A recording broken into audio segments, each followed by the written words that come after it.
Assalamualaikum warahmatullahi wabarakatuh. Bismillahirrohmanirrohim.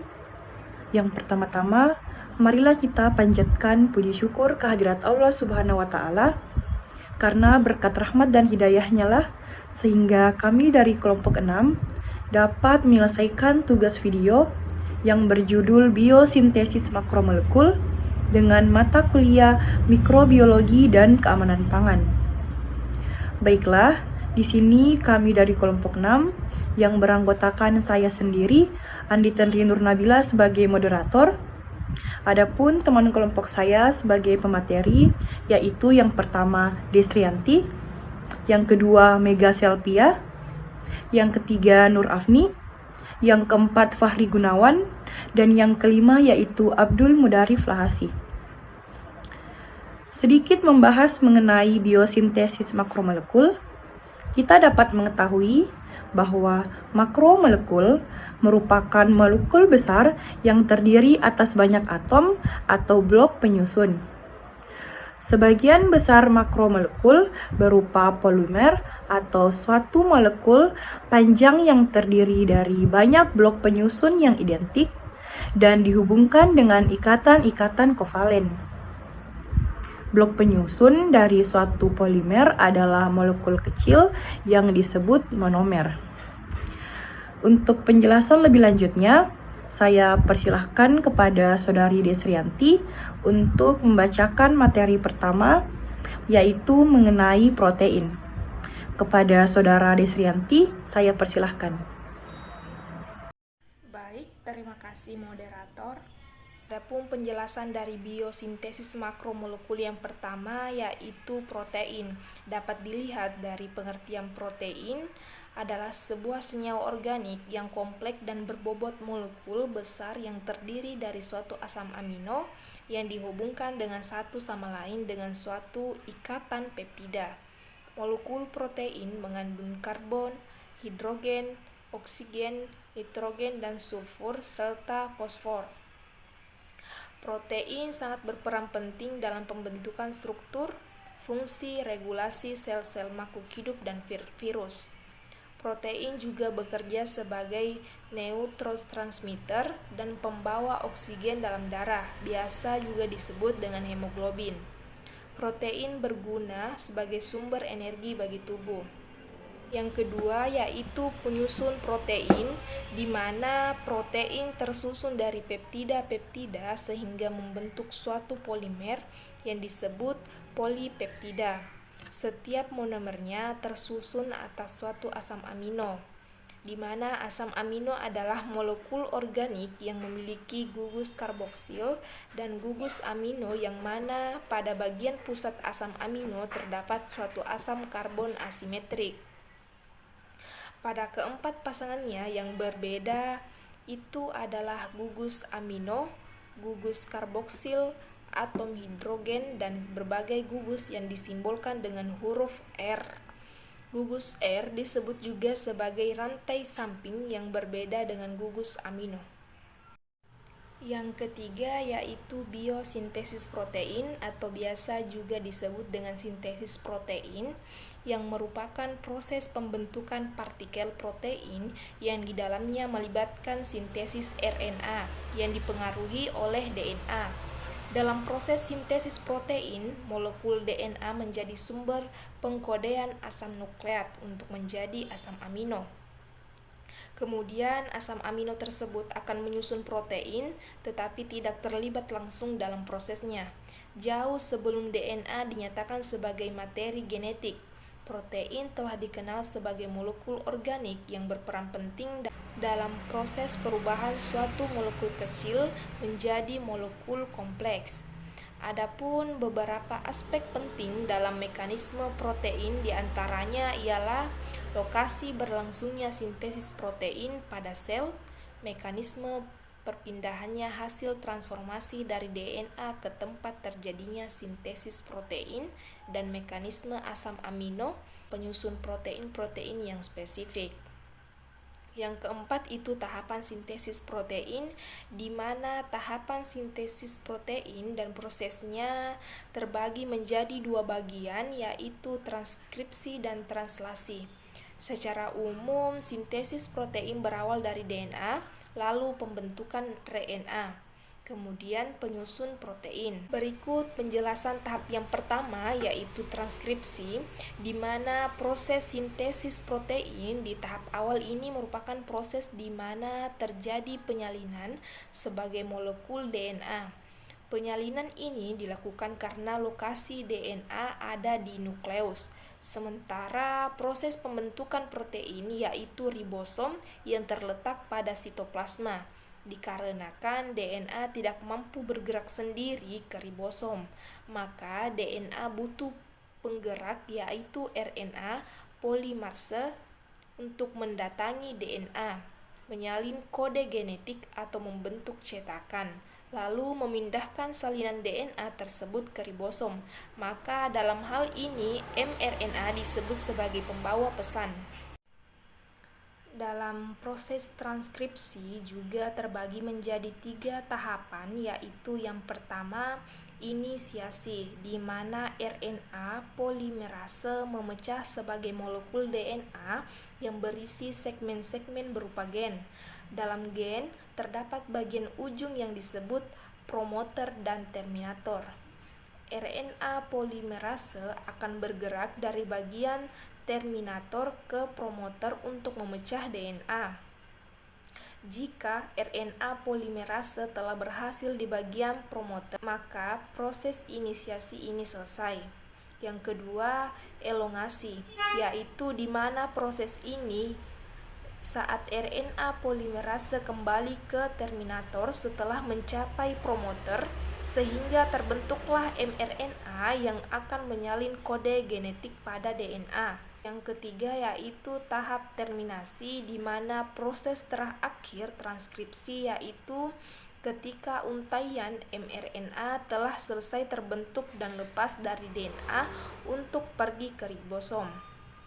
Adapun tahap kedua sintesis protein yaitu translasi, di mana ketika mRNA yang membawa salinan DNA berhasil membawanya ke ribosom, maka terjadilah proses translasi, yaitu proses penerjemahan atau penguraian kode-kode genetik hasil salinan DNA yang sudah dibawa ke mRNA sebelumnya. Kode genetik ini yang akan menghasilkan polipeptida sebagai penyusun protein. Namun, translasi juga terbagi ke dalam 3 tahap, yaitu yang pertama inisiasi, di mana pada tahap ini mRNA datang membawa kodon-kodon DNA sampai ke ribosom. Kodon pertama yang bertemu ribosom disebut dengan kodon start atau AUG. Yang kedua yaitu elongasi, di mana kodon yang dibawa mRNA akan diuraikan atau diterjemahkan menjadi asam amino. Kemudian masing-masing digabung dengan tRNA yang membawa asam amino untuk menyusun protein, sehingga gabungan tersebut akan membentuk rantai polipeptida. Ketiga yaitu terminasi, di mana proses translasi terakhir yaitu saat salah satu kodon stop antara UAA, UAG atau UGA bertemu dengan ribosom yang kemudian menjadi kodon stop atau AUU. Baiklah, selanjutnya materi kedua akan dibacakan oleh Saudari Mega Selpia, yaitu lanjutan dari materi protein. Kepada Saudari Mega Selpia, saya persilahkan. Bismillahirrahmanirrahim. Assalamualaikum warahmatullahi wabarakatuh. Sebelumnya, terima kasih moderator atas kesempatan yang diberikan kepada saya. Di sini saya akan melanjutkan materi tentang protein, yaitu ada tujuan sintesis protein, di mana tujuan utama dari proses sintesis protein ini adalah untuk membentuk dan menyusun protein yang akan dimanfaatkan dalam tubuh sebagai komponen penting dalam susunan tubuh makhluk hidup, atau sebagai zat pembangun yang penting dalam siklus kehidupan manusia. Contohnya saja yaitu enzim, hormon, dan membran sel yang ada dalam tubuh. Hal ini merupakan hasil dari susunan protein. Kemudian ada ada eritrosit yang merupakan atau memerlukan protein untuk mengikat oksigen, di mana eritrosit ini merupakan sel darah merah yang mengandung sejumlah besar protein yang disebut dengan hemoglobin. Hemoglobin ini bertugas atau bertanggung jawab terhadap karakteristik warna merah pada darah. Adapun komponen yang berperan dalam proses sintesis protein yaitu ada inti sel, ribosom, retikulum, endoplasma kasar, asam amino, DNA, RNA, dan enzim. Di mana komponen yang berperan dalam sintesis protein ini yaitu ada inti sel, merupakan lokasi di mana sumber informasi genetik berada, yaitu DNA. Ada retikulum kasar dan ribosom, yang merupakan lokasi di mana ribosom ini melekat. Ada tRNA yang merupakan salah satu jenis RNA yang bertugas untuk mengikat asam amino dari sitoplasma dan menggabungkan dengan asam amino lain pada tahapan sintesis protein. Dan ada RNA dan enzim yang merupakan enzim yang berperan dalam proses perangkaian molekul RNA dari molekul DNA. Selanjutnya ada proses sintesis protein. Proses sintesis protein ini berhenti pada proses translasi, yang merupakan proses penerjemah kode DNA sehingga menghasilkan rantai polipeptida penyusun protein. Di sini proses translasi memiliki 3 tahapan. Yang pertama ada tahapan inisiasi yang merupakan tahapan awal di mana kodon pertama mRNA yang bertemu dengan ribosom disebut dengan kodon start.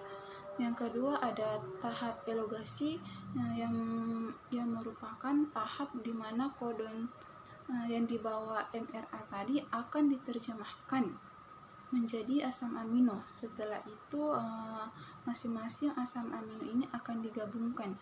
Gabungan dari asam amino tersebut akan membentuk rantai polipeptida. Selanjutnya ada tahapan terminasi, merupakan tahapan terakhir dari proses translasi. Tahapan ini disebut tahap terakhir ketika salah satu kodon stop ini bertemu dengan ribosom. Selanjutnya ada struktur protein. Struktur protein ini ada 4. Yang pertama yaitu struktur primer. Struktur primer protein dilakukan oleh ikatan-ikatan peptida yang kovalen, di mana struktur primer ini rantai polipeptidanya ini berbentuk linier, seperti yang dilihat pada gambar bahwa bentuk struktur primer ini berbentuk linier.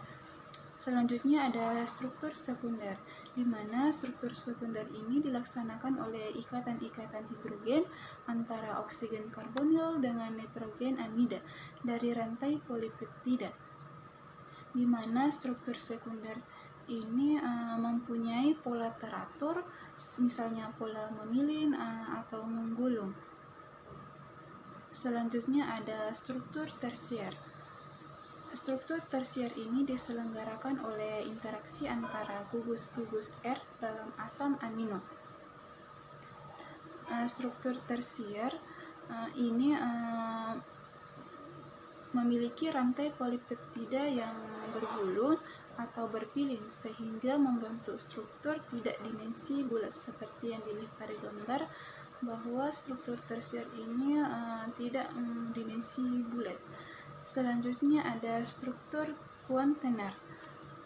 Struktur kuantener ini merupakan struktur protein yang berkaitan dengan kenyataan, di mana bahwa beberapa protein ini dapat terdiri lebih dari satu rantai polipeptida. Setiap rantai polipeptida ini dapat merupakan polipeptida yang sama ataupun berbeda. Itulah tadi materi protein yang saya sampaikan. Sekian dari saya, terima kasih.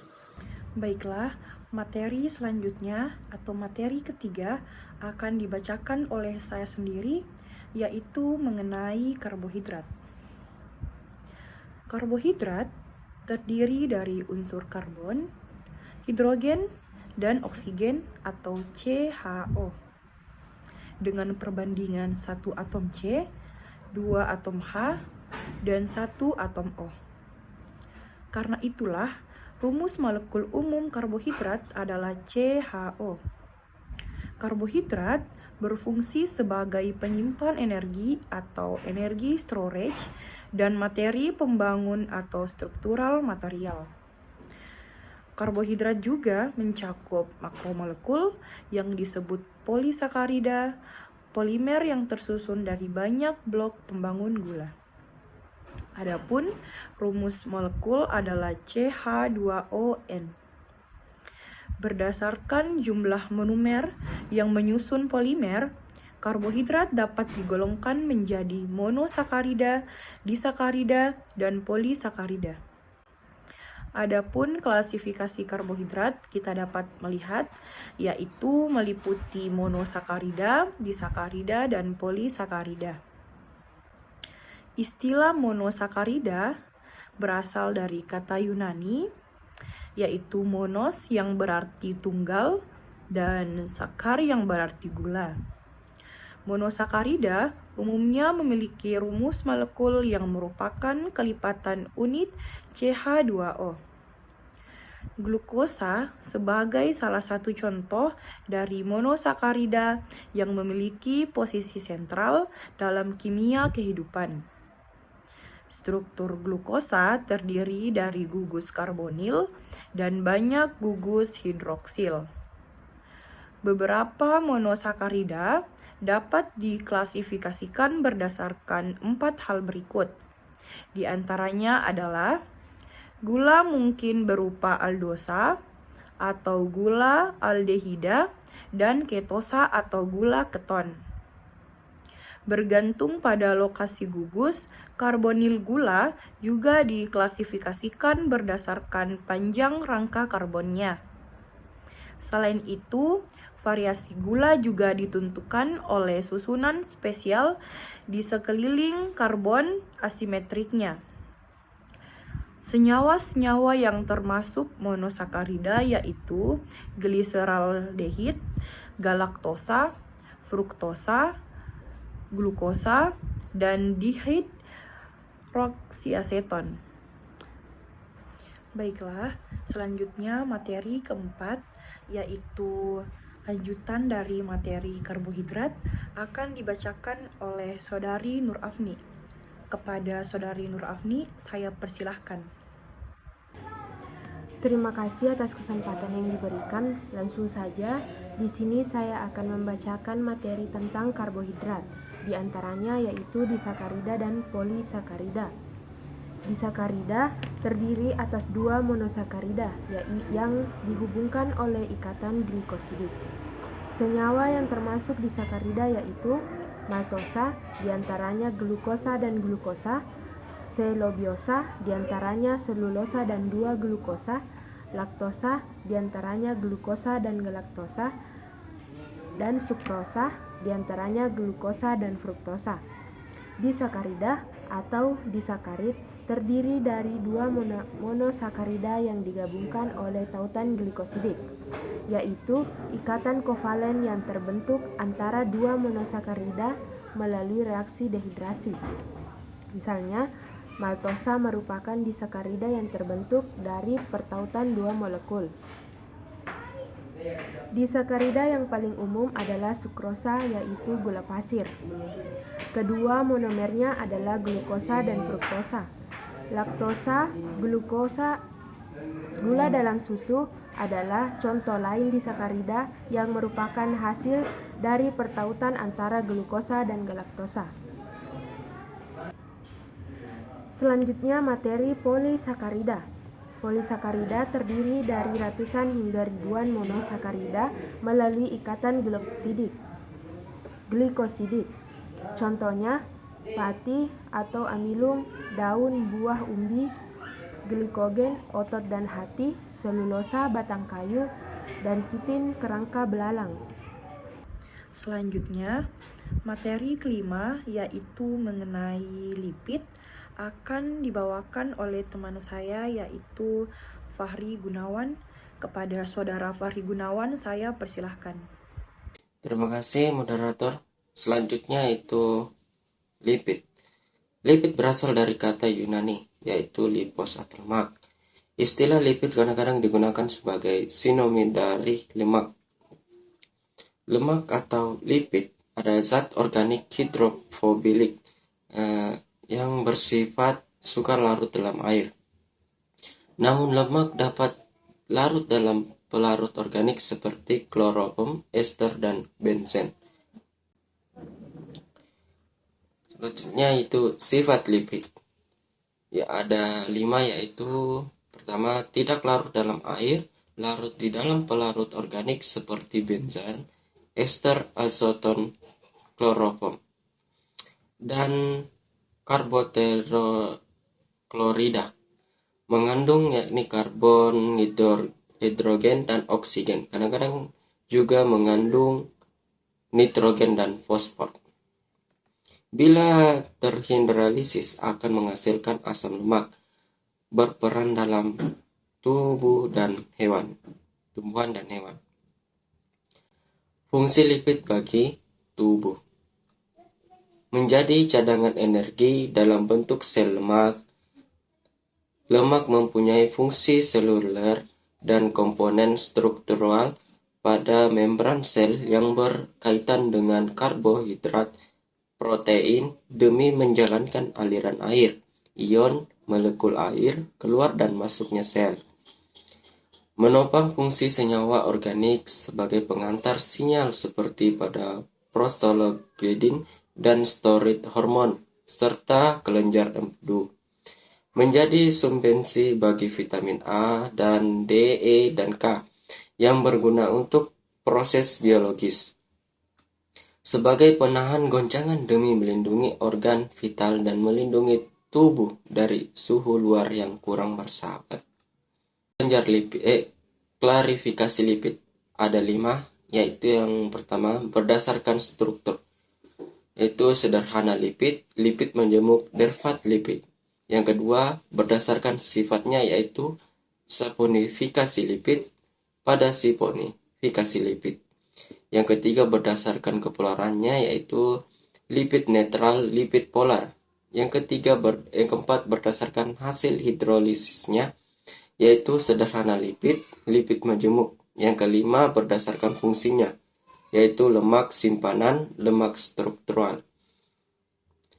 Yang pertama berdasarkan struktur. Lipid sederhana adalah asam lemak dengan berbagai alkohol, contohnya itu gliserida atau lilin. Yang kedua lipid gabungan atau menjemuk, yaitu asam lemak yang mempunyai gugusan tambahan, contohnya fosfolipid, seraborosida. Yang ketiga derivat lipid atau turunan lipid,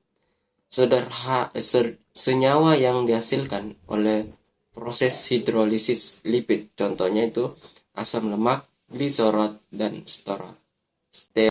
Yang kedua yaitu berdasarkan sifatnya, terdiri menjadi 2, yaitu lipid yang dapat disaponifikasi atau saponifikasi lipid.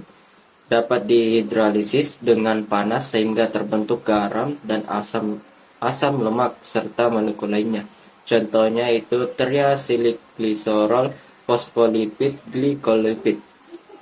Yang kedua lipid yang tidak dapat disaponifikasi atau non-saponifikasi lipid, yaitu distresis dari unit kolesterol. Contohnya itu steroid. Yang ketiga berdasarkan kepolarannya, terbagi menjadi 2, yaitu lipid netral dan lipid polar. Lipid netral yang tergolong ke dalam lipid netral adalah senyawa trisilgliserida dan monogliserida dengan jumlah atom C asam lemak 12. Contohnya itu sterol, carotonic, wax, tocopherol. Lipid polar yaitu berisi kutub lipid amfifilik yang tergolong ke dalam jenis ini adalah gliserolipid, gliceroglicolipid, dan sphingofosfolipid. Yang keempat, berdasarkan hidrolisisnya, yaitu lipid sederhana.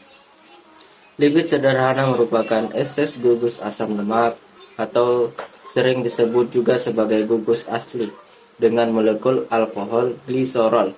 Lipid sederhana dapat terbentuk monoglisida, digliserida, dan trigliserida, misalnya minyak dan lemak. Lipid menjemuk atau kompleks adalah estesis asam lemak yang mempunyai gugus tambahan, misalnya fosfolipid dan glipolipid. Baiklah, materi terakhir yaitu lanjutan penjelasan dari materi lipid akan dibacakan oleh teman kelompok saya, yaitu Saudara Abdul Mudarif Lahasi. Kepada Saudara Abdul Mudarif Lahasi, saya persilahkan.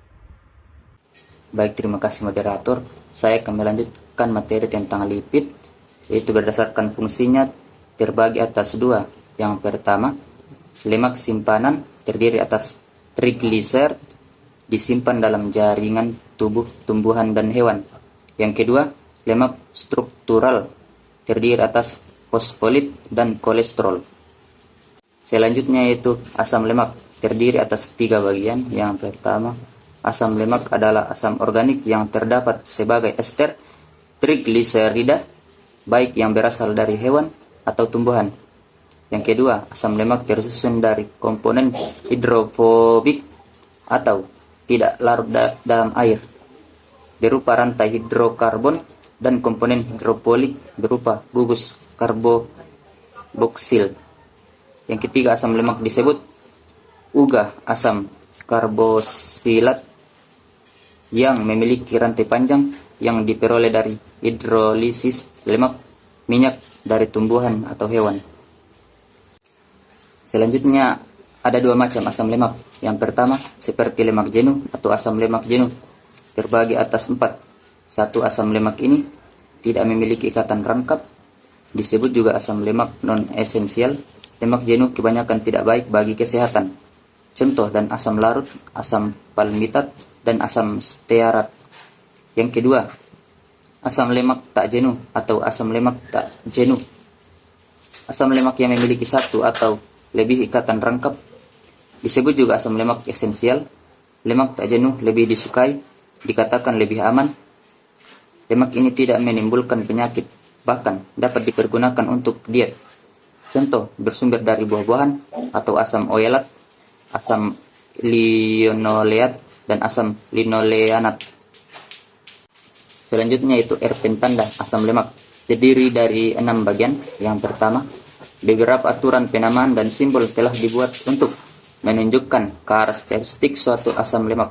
Yang kedua, nama sistematik dibuat untuk menunjukkan banyaknya atom C yang laki-laki nyusunnya.